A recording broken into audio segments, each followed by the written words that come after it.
Orang selalu menganggap nih Shirley kok keterlaluan ya, masih seminggu tapi udah punya ambisi untuk memimpin kan itu juga bagian dari sinisme orang tuh. Padahal saya kira ada sesuatu yang membuat Shirley memutuskan lebih cepat sebelum momentum itu hilang. Assalamualaikum rekan-rekanku dari Sabang hingga Merauke. Kali ini Mimin menyajikan sebuah kajian bermanfaat untuk nalar kaum perempuan. Di sini Bung Rocky Gerong mengundang sosok gubernur cantik dari Maluku Utara, yaitu Shirley Laos atau Shirley Juanda. Beliau tidak hanya cantik parasnya, namun beliau juga cantik intelektualnya. Yuk simak kajian bermanfaat ini dengan segelas teh hangat dan camilan enak kesukaan rekan-rekan, supaya bisa menangkap buah bermanfaat dalam setiap obrolannya. Jangan lupa ikuti channel kami dan channel Tumbuh Institute ya. Terima kasih semuanya. Oke teman-teman, terutama anak muda yang ingin tahu apa sebetulnya isi dari Tumbuh Institute. Saya terangkan lebih awal bahwa Tumbuh Institute dimaksudkan untuk memfilter mereka yang potensial untuk memimpin Indonesia di 2009. Dari awal saya ingin supaya ada leader di 2009. Kalau sekarang kebanyakan dealer. Nah, di dalam rangka filtering itu kita berupaya untuk mencari sosok-sosok atau potensial leaders yang memungkinkan Indonesia tumbuh dalam harapan. Kita tahu bahwa ini tahun awal, tahun baru, tapi isu udah beredar macam-macam tuh. Bahwa Indonesia mungkin bisa tenggelam lagi karena isu tidak bisa dikendalikan oleh pemerintah, dan itu adalah akibat dari ketiadaan filter tentang apa yang disebut leadership, ketiadaan filter apa yang disebut sebagai citizenship. Jadi semua hal yang memungkinkan kita percaya kembali bahwa Indonesia bisa ditemukan kembali melalui pikiran tuh. Samping saya seseorang, Anda pasti tahu, saya panggilnya Shirley aja tuh. Namanya Shirley. Kalau suatu waktu saya buatkan biografi, saya cuma tulis nama dia Shirley gitu. Dan selebihnya Anda ikuti apa artinya menjadi Shirley di dalam situasi Indonesia kekurangan figur tuh. Hal-hal yang sensasional tentang Shirley Anda udah lihat beratusan kali itu. Dan sekarang kita mau bicara dengan Shirley tentang sesuatu yang bisa kita jadikan dasar bahwa kita tidak pernah kekurangan pemimpin. Shirley, apa kabar? Baik, Bung Rocky. Jadi saya undang Shirley untuk mulai memberi semacam sugesti bahwa di dalam keadaan kekurangan harapan, tetap ide utamanya adalah kita tidak boleh berhenti berpikir dan berhenti untuk mengatakan saya bisa memimpin. Nah, filosofi apa yang Shirley putuskan sehingga pada akhirnya Shirley masuk di dalam sejarah baru tuh. Dan ini saya sebut sejarah baru karena belum pernah seorang yang minoritas di dalam semua hal tiba-tiba muncul dan dimunculkan oleh sejarah tuh. Jadi ide pertama yang membuat Shirley percaya bahwa di dalam keadaan apapun, saya perempuan, saya minoritas, saya bisa memimpin. Endorse apa yang bikin Shirley? Sebenarnya waktu itu di tanggal 12 Oktober itu 12 Oktober apa itu peristiwa apa ya? Ya, peristiwa sebenarnya yang menyalonkan gubernur Maluku Utara kan adalah almarhum suami.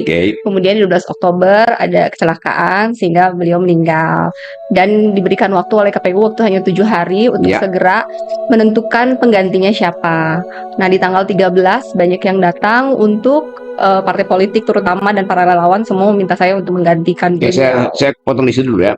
Kan orang selalu menganggap nih Shirley kok keterlaluan ya, masih seminggu tapi udah punya ambisi untuk memimpin kan itu juga bagian dari sinisme orang tuh. Padahal saya kira ada sesuatu yang membuat Shirley memutuskan lebih cepat sebelum momentum itu hilang. Iya, sebenarnya saya secara pribadi pada tanggal 12 kejadian itu, hal yang ada di kepala saya adalah saya pengen pulang bertemu dengan anak-anak saya, meninggalkan semua yang saya miliki di Maluku Utara ini dan kembali ke Jakarta. Itu yang saya berpikir tanggal 12.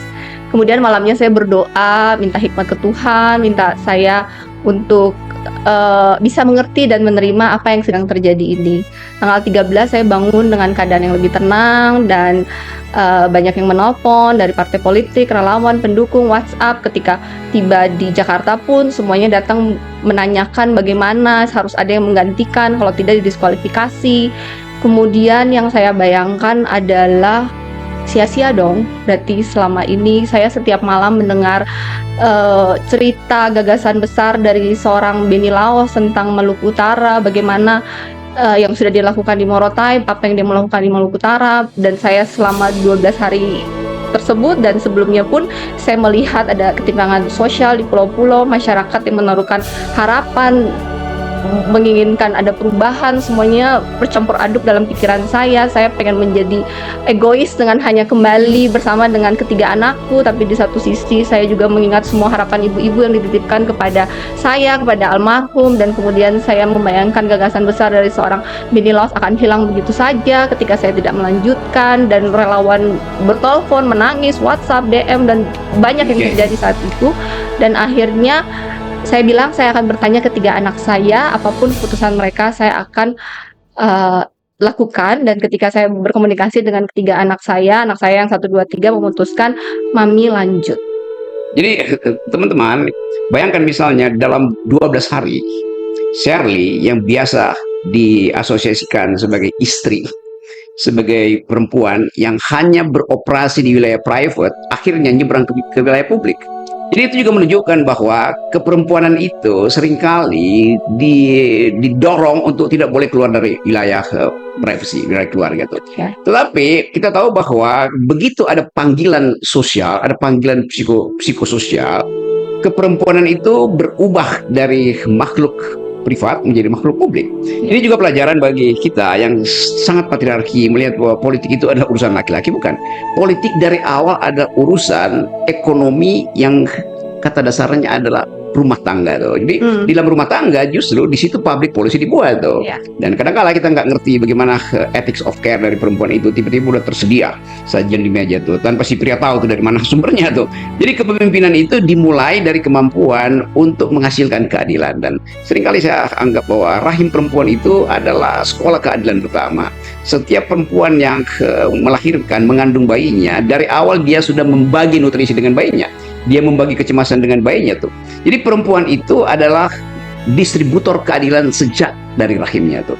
Nah, setelah kita pindah dari rahim ibu, rahim perempuan, kita masuk dalam rahim laki-laki. Itu namanya rahim politik, rahim APBN, rahim Munas, segala macam tuh. Jadi kita dapat pelajaran tentang etika feminis bahwa seorang tumbuh karena dia mengerti apa itu keadilan. Dan saya ada model pertama yang saya temukan yang mampu untuk melakukan langkah terobosan. Saya tahu bahwa saya akan dicurigai, saya akan dicemooh, bahwa ini janda, ini tiba-tiba kok punya ambisi, kan itu intinya. Tapi kalau kita tahu bahwa elemen keadilan itu mendahului upaya untuk menjaga keseimbangan antara dunia privat dan dunia publik. Jadi ketika Shirley memutuskan bahwa oke, karena momentum masih ada, bertanya pada keluarga, dan keluarga sangat suportif. Ya, bagian elemen ini, jadi energi pertama dari Shirley, energi berikutnya dukungan dari 2-3 anak Shirley yang betul-betul paham bahwa legacy dari bapaknya itu tidak boleh terhenti hanya karena sebuah peristiwa yang sudah ditakdirkan. Kebetulan saya pernah membawa anak saya yang pertama, dan mereka pernah juga ke Maluku Utara, ke pulau-pulau,